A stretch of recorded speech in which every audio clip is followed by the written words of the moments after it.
کر رہے ہیں۔ سورہ فرقان ہے، پارہ نمبر 19 میں اور آیت نمبر 67 ہے۔ اللہ پاک کا فرمان ہے وَالَّذِينَ إِذَا انفَقُوا لَمْ يُسْرِفُوا وَلَمْ يَقْتُرُوا وَكَانَ بَيْنَ ذَلِكَ قَوَامًا۔ اور جو خرچ کرتے ہیں فضول خرچی نہیں کرتے اور نہ ہی کنجوسی کرتے ہیں، بلکہ ان کا طریقہ اعتدال کا طریقہ ہے۔ یہ اچھے لوگوں کی اللہ رب العزت نے صفت بیان کی، جو اللہ کو پیارے لگتے ہیں اور جس کا اللہ پاک نے حکم دیا کہ وہ نہ ہی فضول خرچی کرتے ہیں اور نہ ہی وہ کنجوسی کا معاملہ کرتے ہیں، بخیلی کرتے ہیں۔ فرمایا یہ جو بندے ہیں یہ بڑے اچھے لوگ ہیں، اعتدال سے، میانہ روی سے کام کرتے ہیں۔ اسلام کے اندر یہ دونوں ہی منع ہے۔ اگر کوئی بندہ فضول خرچی کرتا ہے تو وہ بھی منع ہے، جہاں پر بخیلی کی جاتی ہے، کنجوسی کی جاتی ہے، وہ بھی منع ہے۔ اور منع اس درجے کی ہے کہ وہ حرام تک جا پہنچتی ہے۔ جس چیز کی جہاں ضرورت نہیں ہے، جس چیز کی جہاں ضرورت نہیں ہے وہ اسراف ہے، وہ فضول خرچی ہے۔ آپ نے وہ کئی بار حدیث پاک بھی سنی ہوگی، سرکار دو عالم صلی اللہ علیہ وآلہ وسلم نے فرمایا دریا کے کنارے بیٹھے ہو تو وہاں پر وضو کر رہے ہو تو وہاں پر بھی پانی ضرورت کا استعمال کرو۔ عمومی طور پہ ہم گھروں میں منہ پہ صابن لگاتے ہیں تو وہ ٹوٹی کھلی رہتی ہے۔ اسلام کے طریقے پہ چلیں گے نا جی تو بہت ساری سہولتیں بھی میسر ہو جائیں گی، بڑے مسئلے بھی حل ہو جائیں گے۔ بجلی کا بڑا ہمیں پرابلم ہے، مہنگی ہو گئی، فلاں مہنگا ہو گیا، تو وہ تو اپنی جگہ پہ جو غلط ہے وہ تو ہے ہی غلط، لیکن اسلامی نقطہ نظر سے دیکھیں گے تو بڑے مسئلے حل ہو جائیں گے۔ ایک بندے نے برش کرنا ہے یا مسواک کرنی ہے، وہ ٹوٹی چلی جا رہی ہے، ادھر وہ یہ کر رہا ہے۔ سر پہ مسح کرنا ہے، اب وہ ٹوٹی چلی جا رہی ہے، ادھر وہ مسح اس کا جاری ہے۔ جب جس چیز کی ضرورت نہیں ہے تو اس کو چلایا نہ جائے۔ حتیٰ کہ علماء فرماتے ہیں کہ چارجر آپ لوگوں نے لگا دیا اور چارجر کے اوپر چھوٹی سی بتی لگی ہوئی ہے، جب آپ نے موبائل سے چارجر کو الگ کر دیا اب اس کو بند کرنا بھی ضروری ہے۔ اگرچہ وہ پورا مہینہ بھی چلتی رہے نا جی، صبح شام چلتی رہے تو ایک یونٹ آپ کا نہیں گرے گا۔ وہ صبح شام پورا مہینہ چلتی رہے، جتنی وہ چھوٹی سی لائٹ ہوتی ہے، بالکل ایک نقطے کے برابر، لیکن ضرورت نہیں نا اس کی۔ تو جس چیز کی ضرورت نہیں ہے تو اس کو ہم استعمال کوئی نہیں کر سکتے۔ بلکہ جو یہاں مسئلہ لکھا ہے وہ کہتے اسراف یہ ہے کہ اپنی معاشی حالت اور آمدن سے بڑھ کر خرچ کرنا۔ ایک مثال اس کی یہ دی، مثلا شادی بیاہ اور دیگر تقریبات میں نمود و نمائش کے لیے اخراجات کرنا، یہ اسراف کے اندر ہے۔ پھر ہم کہتے ہیں اللہ پاک ناراض کیوں ہے، بلکہ اس طرح تو ہم سوچتے ہی کوئی نہیں۔ دیکھیں نا ہماری سوچ کتنی ڈیولپ کر دی گئی، سوچ کو ہی چینج کر دیا گیا۔ کوئی مصیبت بھی آ جائے نا جی، سب سے پہلے توجہ تو یہی ہونی چاہیے کہ یار اللہ ناراض تو نہیں ہے، لیکن ہم میں سے کسی کی یہ سوچ نہیں بنتی۔ زیادہ سے زیادہ اگر سوچ بنے گی بھی، کوئی لمبا مسئلہ ہمارے اوپر ہو بھی جائے، ہم کہیں گے نا تیرے تو کسے جادو کر دیتے، تویز کر دیتے ہیں۔ میں یہ نہیں سوچوں گا کہ یار پتہ نہیں کتنی نافرمانیاں کرتا ہوں، ان نافرمانیوں کی وجہ سے اللہ ناراض ہو گیا مجھ سے، اس نے یہ ناراضگی کی وجہ سے میرے ساتھ ایسے ہو رہا ہے۔ ادھر توجہ جاتی نہیں، وہ سوچتے نہیں۔ یہاں تو ہمیں یہ بالکل محسوس ہے کہ ہمارے اوپر اللہ کو کبھی جو ہے ناراضگی کا معاملہ بن ہی نہیں سکتا۔ جب اس کی حرام کردہ اشیاء کو، جس کو اس نے حرام قرار دیا ہے عظیم مالک نے، جب ان کی حرام کردہ اشیاء کو ہم اپنی استعمال میں لائیں گے، ہم اس کو حلال کر بیٹھیں گے، تو تب تو یہ غصے کو دعوت دینے والی بات ہے۔ اب کہاں پہ ایسا نہیں ہوتا؟ کون لوگ جو ہیں وہ اپنا قرضے لے کے تو شادیاں نہیں کرتے، اور پھر وہ ساری عمر میں وہ قرضے اترتے بھی نہیں، پھر مسائل اور بنتے ہیں، اور پھر ایسے ایسے معاملات ہوتے ہیں کہ جس کو بندہ بیان بھی نہیں کر سکتا۔ تو یہ اسراف جس کو اللہ نے قرآن میں منع کیا، اس کی مثال یوں بیان کی گئی کہ اپنی معاشی حالت اور آمدن سے بڑھ کر خرچ کرنا۔ شادی بیاہ اور دیگر تقریبات میں، صرف شادی بیاہ نہیں، دیگر جتنی بھی ہیں، ہر چیز کو بڑھا چڑھا کے بیان کریں گے۔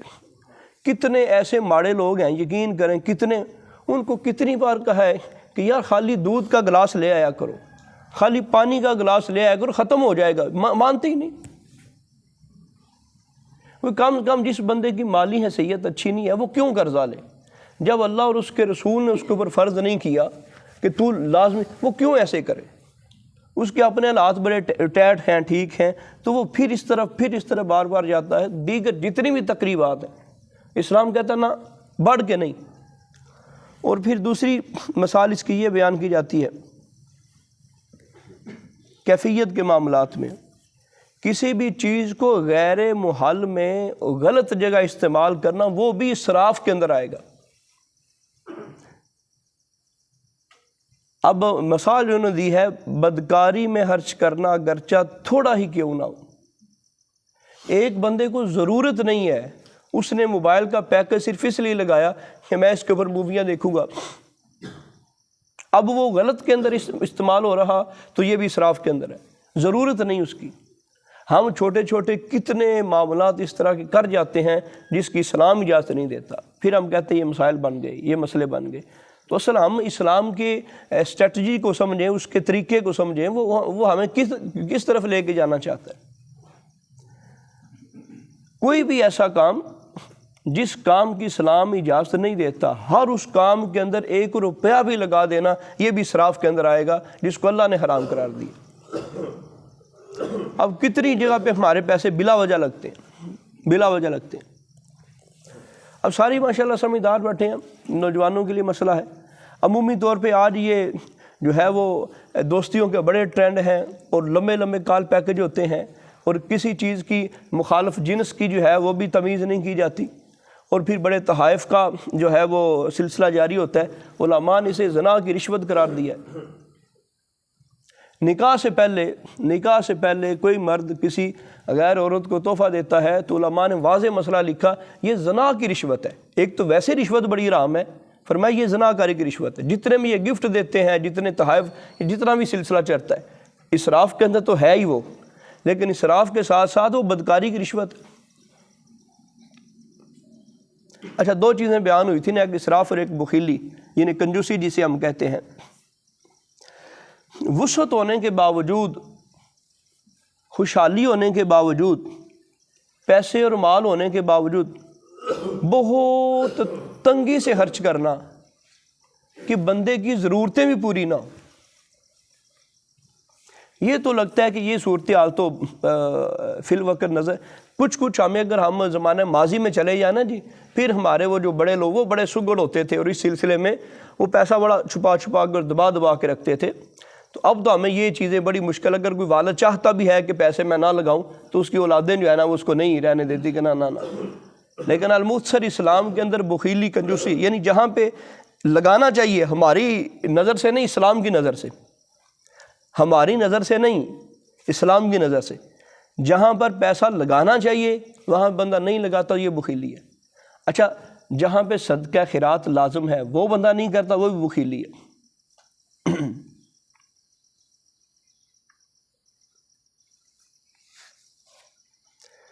جہاں جہاں خرچ کرنا مطلوب ہے، جہاں جہاں خرچ کرنا پسندیدہ ہے، اسلام نے پسندیدہ قرار دیا ہے، وسعت بھی ہے، اس کے باوجود بھی وہاں پہ خرچ نہیں کرتا، یہ بھی کنجوسی ہے۔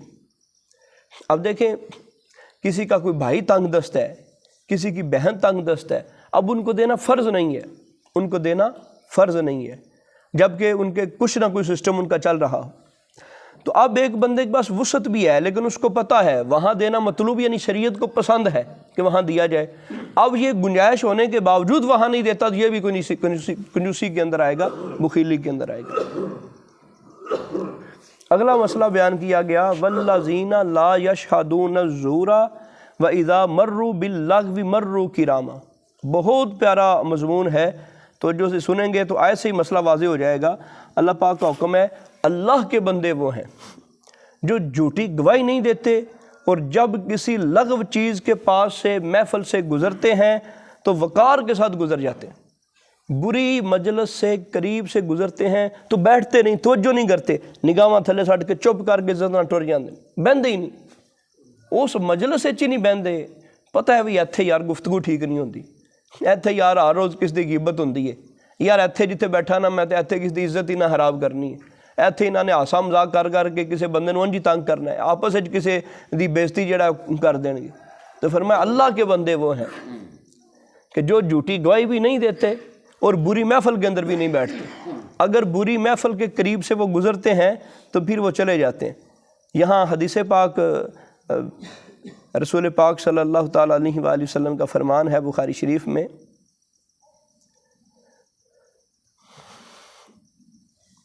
حضرت ابو بکرہ کہتے ہیں ہم رسول پاک صلی اللہ علیہ وسلم کے پاس بیٹھے ہوئے تھے، سرکار نے فرمایا کیا میں تمہیں بڑے بڑے گناہوں میں بڑا گناہ نہ بتاؤں؟ یہ نہیں فرمایا بڑے گناہوں کو، بڑے بڑے گناہوں میں سے بڑا گناہ نہ بتاؤں؟ وہ کیا کیا ہے؟ صحابہ عرض کی یا رسول اللہ ضرور فرمائیں۔ 3 بار سرکار نے فرمایا بڑے بڑے گناہوں میں بڑا گناہ، جی بتائیں۔ پھر 3 گناہ سرکار نے گنوائے، صرف سرکار فرمایا شرک کرنا، اس کا تو ساروں کو بتائیے۔ اور پھر رسول پاک صلی اللہ علیہ وسلم نے دوسرے نمبر پہ فرمایا ماں باپ کی نافرمانی۔ ایک تو یہ ہم سمجھیں یہ چھوٹا معاملہ نہیں ہے، آج کتنے بچے ایسے ہیں جو ماں باپ کی کھلی نافرمانی کرتے ہیں اور واضح نافرمانی کرتے ہیں، دل آزاریاں کرتے ہیں۔ ابھی کتنی چیزیں ایسی ہیں جن کو ہم نہیں سمجھتے۔ کل یقین کریں جب یہ معاملہ، یہ نوجوانوں کے لیے عرض ہے کہ جس وقت یہ معاملہ ہاتھ سے گزر جانا ہے، باپ کا سایہ سروں سے اٹھ جانا ہے، پھر آپ نے رونا ہے نکروں میں جا کے، پھر آپ کو فائدہ کوئی نہیں ہونا۔ یہ چھوٹا جرم نہیں ہے۔ اچھا اس حدیث کی کیفیت آپ دیکھیں گے نا، سرکار دو عالم صلی اللہ تعالیٰ علیہ وآلہ وسلم صحابہ کرام کے خاص انداز میں فرما رہے ہیں بڑے بڑے گناہوں میں بڑا گناہ بتاؤں؟ شرک ہے، شرک کے فوراً بعد ماں باپ کی نافرمانی، ماں باپ کو کٹنا نہیں، مارنا نہیں، انہاں نہ زیادتی، وہ تو پھر کنے وڈے ہو جان گے، صرف انہاں دی گل نہ مننا، ماں باپ دی خالی گل نہ مننا کتنا وڈا جرم ہے، اکبر الکبائر۔ اور پھر سرکار دو عالم صلی اللہ علیہ وسلم نے تیسری جگہ پہ ارشاد فرمایا جھوٹی گواہی دینا یا جھوٹ بولنا۔ اور صحابی کہتے ہیں سرکار دو عالم صلی اللہ علیہ وسلم ٹیک لگا کے بیٹھے ہوئے تھے، اور جب یہ بات سرکار نے کی تو نبی پاک صلی اللہ علیہ وسلم نے ٹیک چھوڑ دی اور بار بار ریپیٹ کرنے لگے جھوٹی گواہی دینے والا، جھوٹ بولنے والا، جھوٹی گواہی دینے والا یا جھوٹ بولنے لگا۔ وہ صحابہ کہتے ہیں ہم ڈر گئے اور ہم یہ خواہش کرنے لگے کہ کاش سرکار خاموش ہو جائے۔ اتنی بار سرکار بار بار دہرائے جا رہے تھے کہ جھوٹی گواہی دینے والا یا جھوٹ بولنے والا۔ تو یہ اوپر جو حدیث پاک قرآن پاک کی آیت گزری ہے جس میں فرمایا کہ اللہ کے بندے وہ ہیں جو جھوٹی گواہی نہیں دیتے اور بری مجلس سے قریب سے گزریں بھی تو نہیں بیٹھتے۔ تو جھوٹی گواہی کی بات ہوئی کسی صورت نہیں دینی چاہیے۔ کتنے لوگوں کا حق مارا جاتا ہے اور لوگ یہ دیکھتے ہیں کہ نہیں یہ چودھری صاحب ہیں، یہ میرا رشتہ دار ہے یا فلاں ہے، اس کے خلاف جھوٹی گواہی نہیں دوں گا۔ اچھا ہم نے پھر اس طرح کے معاملات بھی سنے کہ پوری برادری اکٹھی ہو کے اس بندے کے پاس آئے گی اور کہا کہ تو اگر گواہی دے گا نا تو پوری برادری کی عزت جاتی ہے، تو بیٹھ جا۔ وہ گواہ بیٹھ جاتا ہے تو سارے کا سارا مقدمہ الٹ کے اس بندے کے خلاف جاتا ہے۔ اور یہ ہم ایک حق مارنے کی جسارت بھی کرتے، جھوٹی گواہی جو ہے نا، سچی گواہی دینا جہاد کے برابر قرار دیا گیا۔ تو جھوٹی گواہی اتنی سخت ہے، تو کسی بھی معاملے پہ جھوٹی گواہی جو ہے وہ نہیں ہونی چاہیے، جھوٹ بھی نہیں ہونا چاہیے۔ اور بری محفل و مجلسوں میں سے جب بھی آپ گزریں جو بھی ہو معاملہ، تو کبھی بھی بری محفل کے اندر، بری مجلس کے اندر ہرگز نہ بیٹھیں۔ یہ جو ہم موبائل کا غلط استعمال کرتے رہتے ہیں یہ بھی بری مجلس ہے۔ وہ الگ بات ہے کہ وہ میرے سامنے نہیں ہے، تو جو 10 15 20 بندے سکرین کے اندر ہیں وہ اور میں، ہاں یہ تو مجلس بن گئی ہماری۔ تو ہر لحاظ سے بندہ کوشش کرے۔ اب یہ دیکھیں عمومی طور پہ ہمارے ہاں علماء کے نزدیک بھی لوڈو کو بھی پسند نہیں کیا جاتا، یہ گھروں میں جو لوڈو کھیلتے ہیں پسند نہیں کیا جاتا، لیکن جب علماء نے دیکھا کہ لوگ اب موبائلوں کی طرف زیادہ جا رہے ہیں، وہ بڑا جرم ہے، تو اس کے اندر اتنا حرج نہیں ہے۔ وہ کہتے فلم میں ڈرامے دیکھنے سے بہتر ہے کہ اب لوڈو کھیل لو۔ یعنی یہ اتنی چھوٹی چیز نہیں ہے، ہم تو اسے نارمل سمجھتے ہیں، اور ہر باپ بھی بچے کو دے رہا، انہوں نے کہا ٹھیک بچے لگے نے، بچے دھیانے لگے نے، کوئی نہیں جی بچے فریش ہوندے نہیں، ہون دیو۔ اب دیکھیں انہوں نے مسئلے کی نوعیت تبدیل کر دی کہ نہیں وہاں زیادہ جرم ہے، وہاں زیادہ جرم ہے، چلو وہ نہ دیکھیں، گھر میں بیٹھ کے آپ وہ لوڈو کھیل لیں۔ اور سورہ نمل میں اللہ پاک نے فرمایا وَتَفَقَّدَ الطَّيْرَ فَقَالَ مَا لِيَ لَا أَرَى الْهُدْهُدَ أَمْ كَانَ مِنَ الْغَائِبِينَ، اور انہوں نے ایک مرتبہ پرندوں کی حاضری لی تو کہا کیا بات ہے، مجھے ہدہد نظر نہیں آ رہا، کیا وہ کہیں غائب ہو گیا ہے؟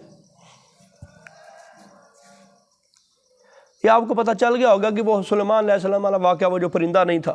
اچھا، اس سے ہم جو مسئلہ بیان کریں گے وہ مسئلہ کیا ہے؟ قرآن پاک کی کئی حوالے سے تفسیر ہوتی ہے، اور ہماری تفسیر کا موضوع ہے صرف مسائل کو ڈسکس کرنا، اور اس آیت سے ہمیں جو شرعی اور فقہی مسئلے نظر آ رہے ہیں ہم ان کو بیان کریں۔ یہ واقعات اگر بیان کریں گے وہ تو لمبے ٹائم درکار ہے۔ تو وہ ہدہد پرندہ تھا، سلیمان علیہ السلام نے دیکھا وہ نہیں ہے، تو آپ نے اس کی خبر لی۔ یہاں سلیمان نے مسئلہ بیان کیا، معلوم ہوا کہ اپنے چھوٹے سے چھوٹے ماتحت کی افسر کو خبر ہونی چاہیے اور خبر گیری کرنی چاہیے کہ وہ کدھر ہے۔ نبی پاک صلی اللہ علیہ وسلم کی بھی سنت مبارکہ ہوتی تھی، اگر کوئی صحابی نہیں آتے تھے پوچھتے تھے وہ بیمار تو نہیں ہو گیا، اس کو کوئی مسئلہ تو نہیں ہے۔ تو ہر وہ بندہ جس کو اللہ رب العزت نے اقتدار دیا ہے، اس کے نیچے نوکر ہے، وہ پوچھے میرے نوکر کو مسئلہ تو نہیں بن گیا۔ اب وہ بتانا یہ چاہ رہے ہیں ہدہد تو چھوٹا سا پرندہ ہے، سلیمان علیہ السلام کی بادشاہت میں ہر چیز کے اوپر ان کی بادشاہت ہے۔ اب دیکھیں اس میں ہدہد کی کیا جو ہے وہ ہم شان اور عزت کہہ سکتے ہیں، مقام مرتبہ کیا کہہ سکتے ہیں۔ علماء نے فرمایا اس آیت سے معلوم ہوا کہ ہمیں اپنے ماتحت جتنے بھی ہیں، وہ کوئی چھوٹا ہے، کوئی غریب ہے، کوئی ماڑا ہے، کوئی ادنا ہے، اس کی خبر بھی افسر کو ہونی چاہیے، مالک کو ہونی چاہیے، گھر کے سربراہ کو ایک ایک بندے کی خبر ہونی چاہیے کہ میرے گھر کے اندر جو ہماری بچی آ کے بیٹھی ہوئی ہے، جو بیوہ آ کے، اس کے مسائل کس طرح کے ہیں۔ یا بڑا بھائی یہ نہ سمجھے کہ ہر وقت اپنی ہی رنگ رلیوں میں وہ گھومتا پھرتا رہے، اپنے ہی بچوں کو دیکھے، ان کے گھر کے اندر وہ جو ان کی بیوہ یا متعلقہ بہن آ کے بیٹھی ان کو تو آ کے پوچھے، یا ان کے گھر کے اندر ایک دوسرا بیمار بچہ ہے، معذور بچہ ہے، اس نے کبھی پوچھا ہی کوئی نہیں۔ تو ہر وہ بندہ جس کو اللہ رب العزت نے کوئی بھی اقتدار دیا ہے، اس کو چاہیے کہ اپنے ماتحت جتنے اس کے نیچے ہیں ان ساروں کی خبر گیری رکھنا اس کے اوپر ضروری ہے۔ جنگ کے موقع پہ رسول پاک صلی اللہ تعالیٰ علیہ وآلہ وسلم نے ایک صحابی تھے، وہ ذاتی اعتبار سے یعنی مال و دولت کے اعتبار سے بڑے ماڑے تھے۔ صحابہ کرام کو ایک بار سرکار نے فرمایا وہ کدھر ہے، وہ نظر نہیں آ رہا۔ رسول پاک صلی اللہ علیہ وسلم سے کہنے لگے یا رسول اللہ ہم تو وہاں سارے، بلکہ سرکار نے پوچھا سارے پورے ہو گئے؟ یا رسول اللہ سارے پورے ہو گئے۔ حالانکہ سرکار دو عالم صلی اللہ علیہ وسلم میدان میں نہیں ہے، سرکار اپنی جگہ پہ ہے۔ سرکار کی نگاہ دیکھیں ایک ایک صحابی پہ کتنی ہے۔ ہمیشہ وہی لیڈر کامیاب ہے، وہ افسر کامیاب ہے، وہ دکاندار کامیاب ہے جس کو اپنے ماتحت ایک ایک بندے کی خبر ہو۔ جس کو خبر ہی کوئی نہیں، اپنے کام سے کام ہے، وہ کامیاب نہیں ہو سکتا۔ رسول پاک صلی اللہ علیہ وسلم اپنی جگہ پہ ہے۔ سرکار نے پوچھا سارے پورے ہیں؟ جی سارے پورے۔ جاؤ پھر دیکھ کے آؤ، سارے پورے ہیں۔ سرکار وہ بندہ نظر نہیں آ رہا۔ صحابہ پھر گئے اور پھر انہوں نے کہا جی لاشوں کے ڈھیر کے نیچے فلاں بندہ پڑا ہوا ہے۔ تو یہ ہر بندے کی خبر گیری ہمیں ہونی چاہیے، اور اللہ پاک وسعت دے تو جو محلے دار ہے اس کو بھی ہونا چاہیے کہ یار میرے فلاں محلے کے اندر فلاں بندہ ہے وہ نہیں آ رہا۔ نمازیوں کو ہونا چاہیے، انتظامیہ کو ہونا چاہیے، امام مسجد کو ہونا چاہیے، یار میرا فلاں نمازی آتا تھا اب نہیں وہ آ رہا، یار فلاں کام ہوتا تھا اب نہیں ہو رہا۔ تو ہمیں چاہیے یہ جو قرآن کی آیت ہم نے پڑھی، اس سے ہمیں ایک یہ بھی مسئلہ معلوم ہوتا ہے، ہر بندے کو اپنے جتنے بھی ماتحت ہیں ان کی خبر گیری ضرور ہونی چاہیے۔ اللہ پاک عمل کی توفیق عطا فرمائے۔ الصلاۃ والسلام علیہ یا رسول اللہ۔